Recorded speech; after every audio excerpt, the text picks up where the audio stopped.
pleased to have an opportunity to join with family and friends celebrating the life of JohnMabry. I have three themes for what I want to say this morning about the JohnMabry I knew.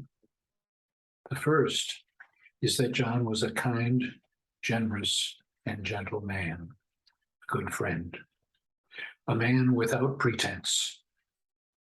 I first knew him in perhaps 1990 as a recent arrival to North Carolina, living in Raleigh. We teamed up traveling to local meetings in the state. I've inserted a photo from 2000 when we traveled to Wilmington, North Carolina for an informal conference with friends and their students. John is in the front row of the staged portrait, looking like he was having a very good time. He was. I enjoyed his good humor, his quiet support of colleagues, and his clear commitment to good service to troubled citizens of our state. An elderly gentleman, and I too, and as elderly gentlemen of modest means, we began to share a room at our annual national conference following our retirements. We kept in touch when he moved to Texas, and we had several conversations when he was making his future plans. He asked me to comment on drafts of his paper he was preparing. More on that paper and others later. For the last couple years, John joined in a semi-weekly reading group led by Professor Rick Shull over Zoom. When he had lived in Raleigh, John regularly drove to Greensboro to participate in that long-established reading group. Though he was previously a microcomputer genius, I increasingly needed to help him connect. But to the end, he made valued contributions to our discussion. A good friend and a gentleman scholar. The second thing I want to say is that John had a very important role in establishing the field of behavior analysis that he was and I am devoted to. His down-to-earth manner, his positive outlook, and his hard work helped build a field that has improved the lives of many who have struggled with life's challenges. He and his mentor, Professor Jack Michael, and their cohort were a main force that led our field from its ivory tower abstractions to the everyday work of improving education, habilitation, and rehabilitation of young and old, with special relevance to the lives of people with developmental delay or autism.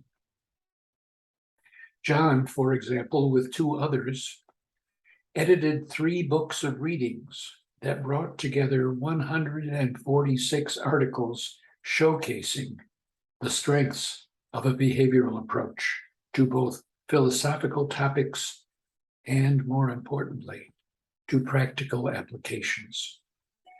Publication dates for those books were 1966, 1970, and 1974, critical years that launched our field.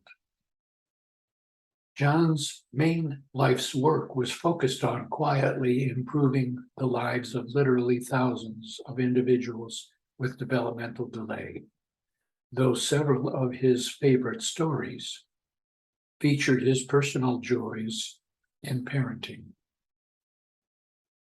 Family should know that those of us in the field of behavior analysis are very indebted to John and to his good service. The third thing I want to address is John as scholar, a scholar who was fascinated by and respectful of the many ways humans communicate.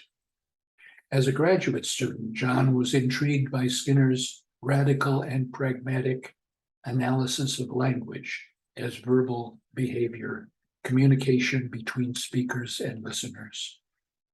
Like John, Skinner was focused on everyday actions of individuals rather than on petty abstractions, often the focus of linguists. John felt, however, that Skinner's analysis did not fully address one topic he thought was central to understanding language: the elusive rules of grammar that linguists aspire to reveal. In 1973, he published a critique of Skinner's approach with added clarifications for this underdeveloped theme.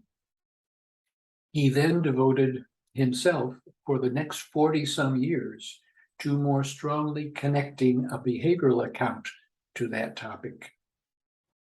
He complained about linguists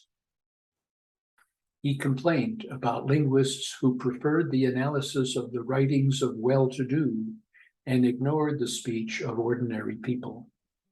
He advocated for a careful study of common everyday speech from a wide range of cultures. He was passionate, for example, about exploring Native American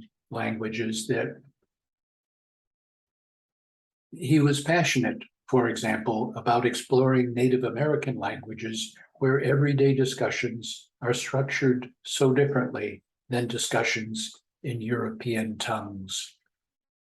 His contributions to the field during this period were 3 vigorous but respectful behavioral critiques of approaches championed by non-behavioral linguists, and 1 short list of suggestions for further development of the topic within behavior analysis. Over the past 3 years, I had the pleasure of commenting on early drafts of 2 new manuscripts John has been working on. One providing a spirited history of grammar. One providing a spirited history of the study of grammar in Western languages. The other briefly summarizing and comparing 4 recent books offering novel approaches to the study of grammar. I was saddened as I saw declining health slow and then stop progress on these projects. I now have the challenge of bringing those drafts to the attention of current scholars who can enjoy and build on them. For me, John was a good friend, a stalwart worker who helped establish our field and devoted his life to helping people with difficulties, and a scholar with a passion for good science. JohnMabry, we miss you.